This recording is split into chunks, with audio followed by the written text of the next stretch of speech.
আমাদের বাড়ির গোপাল সম্পর্কে কিছু গুরুত্বপূর্ণ কথা আপনাদের দেখাবো। গোপাল আমাদের খুব জাগ্রত। চলুন দেখে নিই একটু। যেহেতু আমি স্কুল টিচার, তা রোজ আমি সময় পাই না। যখনই আমি সময় পাই, গোপালের আমি সেবা করি। আমি আজকে গোপালকে কি দিলাম?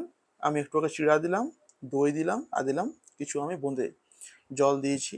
গোপাল দুপুরে খাওয়া দাওয়া করে, সকালবেলায় খাওয়া দাওয়া করে, দুপুরে করে, রাত্রিবেলা করে। রাত্রিবেলাতে খাওয়া দাওয়ার পর গোপালের যে সিংহাসনের উপর রয়েছে, এই যে ওর যে রয়েছে বিছানা, এখানে আমি ওকে ঘুম পাড়িয়ে দিই।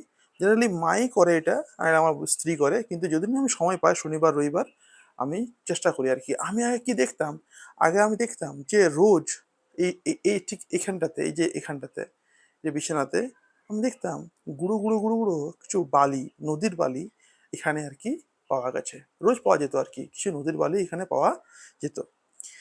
বাড়িতে আমি আলোচনা করতাম, কিন্তু বাড়িতে বলতো সবাই যে এটা আলোচনা করার জিনিস নয়।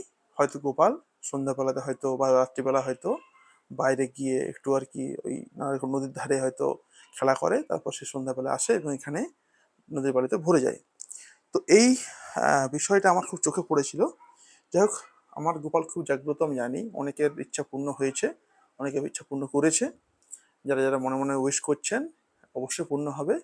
গোপাল আমাদের এখন খাওয়া দাওয়া করছে, তাই আমি এটা আপনাকে জানিয়ে দিলাম। ঠিক আছে? প্রত্যেকে লিখবেন হরে কৃষ্ণ। Thank you.